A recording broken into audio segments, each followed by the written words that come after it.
नमस्कार विद्यार्थियों, आप सभी का आपके अपने YouTube चैनल आरपीएससी विद नवीन सैनी में स्वागत है। आज हम पढ़ेंगे राजस्थान के त्योहार। तो राजस्थान के त्योहार में अपन सबसे पहले कैलेंडर को देख लेते हैं कि कैलेंडर कैसे होता है, सन कैसे होती है, शक संवत कैसे होता है, विक्रम संवत वगैरह। इन सब को एक बार हम क्या करते हैं, समझ लेते हैं। ठीक है, तो सबसे पहले हमको कैलेंडर पढ़ना आना चाहिए कि ईस्वी सन क्या है, हिजरी संवत क्या है, इन सब के बारे में एक बार हम अध्ययन कर लेते हैं। तो सबसे पहले आइए हम समझते हैं ईस्वी सन को। तो देखो, जैसे अभी 2022 चल रहा है, 2022। तो ये 2022 क्या है, ईस्वी सन है। कौन सी सन है, ईस्वी सन है। तो ये ईस्वी सन शुरू कहाँ से हुई, ईस्वी सन 0 से लेकर आज तक है वो 2022 है।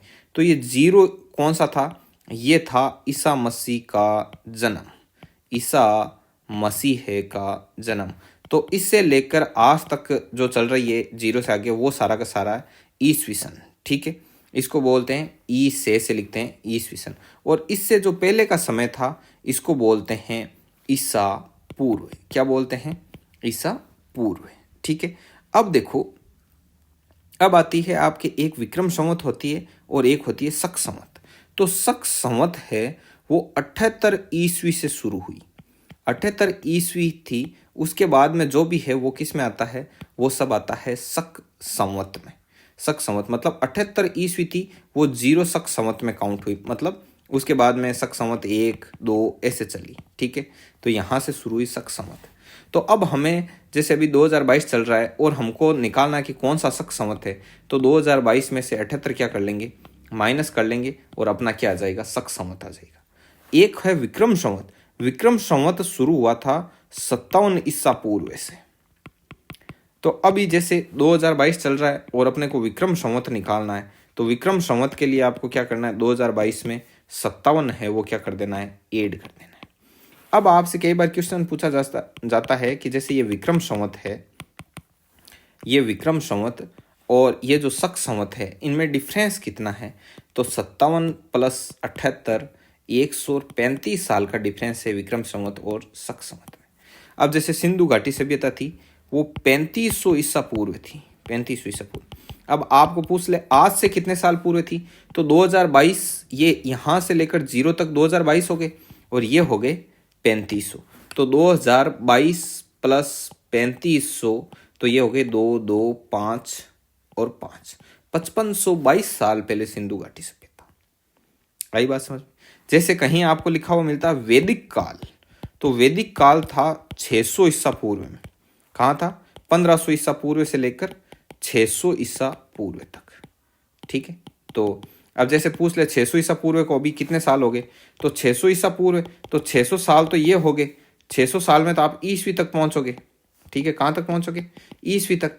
और इसके बाद में है 2022, तो 600 ये और 2022 साल ये, तो ये टोटल हो गए आपके 2622 साल पहले। समझ में आई बात। ये होता है कैलेंडर देखने का तरीका। इसको बोलते हैं एडी। 0 से लेके आगे जो ईस्वी सन चलती है इसको बोलते हैं एडी।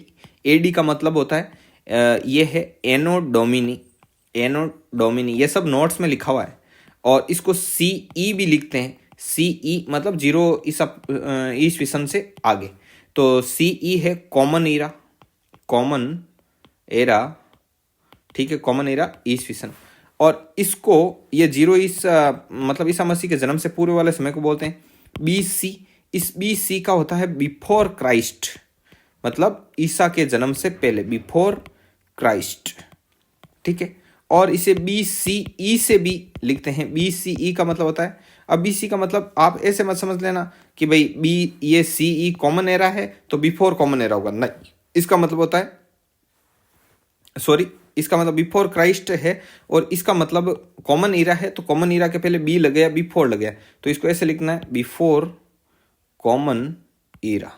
ठीक है, सॉरी, ऐसे ही वो मेरे गलती से मिस हो गया, ये बिफोर कॉमन एरा। ठीक है, तो ये पढ़ने का तरीका है, इसको अभी अपन नोट्स में और पढ़ लेंगे।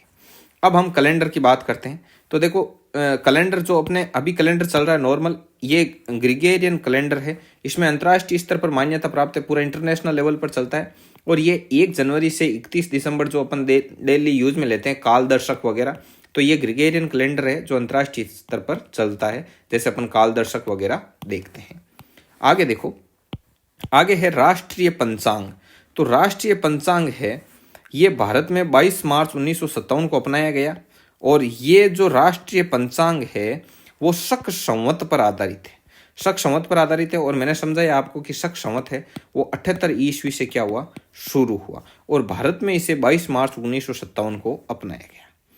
और ये जो शक संवत वाला जो ये कैलेंडर है राष्ट्रीय पंचांग, ये सूर्य पर आधारित है, और ये सूर्य पर आधारित है 365 दिन वाला। ठीक है, इसमें पहला मास होता है चैत्र और अंतिम होता है फाल्गुन।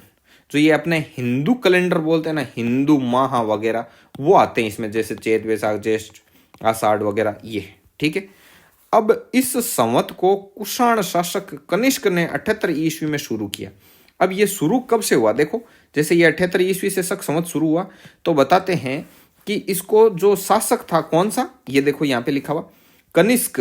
कनिष्क नाम का एक कुषाण शासक था, उसने 78 ईस्वी में इस शक संवत को क्या किया, शुरू किया। आई बात समझ में, शक संवत को शुरू किया। आगे आता है विक्रम संवत। तो विक्रम संवत 57 ईसा पूर्व से शुरू हुआ, और ये चंद्रमा पर आधारित है। तो ये ध्यान में रखना कि जो शक संवत है वो सूर्य पर आधारित है, और विक्रम संवत है वो चंद्रमा पर आधारित है, और ये विक्रम संवत 57 ईसा पूर्व में क्या हुआ, शुरू हुआ। शक संवत और विक्रम संवत में अंतर है वो 57 + 78 135 साल का है। ठीक है, अब देखो ये मैंने यहाँ पे समझाया कि भाई ये 2020 है, आप 2022 भी मान लो, कुछ भी, ये 78 ईस्वी में ये शुरू हुआ, 57 में ये हुआ, ये आगे और अच्छा बनाया हुआ है। अब मैंने बताया था ना आपको, विक्रम संवत निकालना हो तो 57 जोड़ दो, शक संवत निकालना हो तो 78 घटा दो, वगैरह वगैरह ये है। फिर आता है हिजरी संवत। ये मुस्लिम माह वगैरह होते हैं, मुस्लिम लोग होते हैं, ये इसका मतलब अनुसरण करते हैं। तो ये 622 ईस्वी से शुरू हुआ।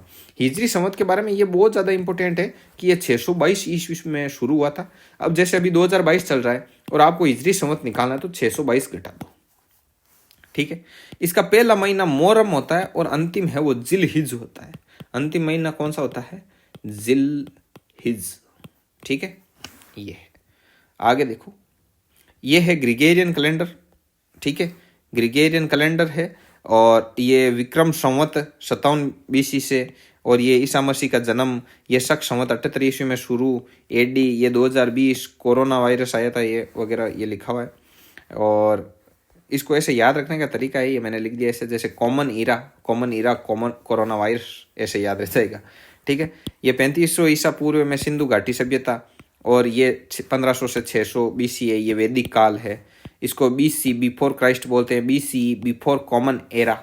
ठीक है, C ये कॉमन एरा। ये देखो, ये ईसा मसीह के जन्म के बाद का जो सिस्टम है ये इधर लिखा हुआ है, ईसा मसीह के जन्म से जो पहले का सिस्टम है वो इधर लिखा हुआ।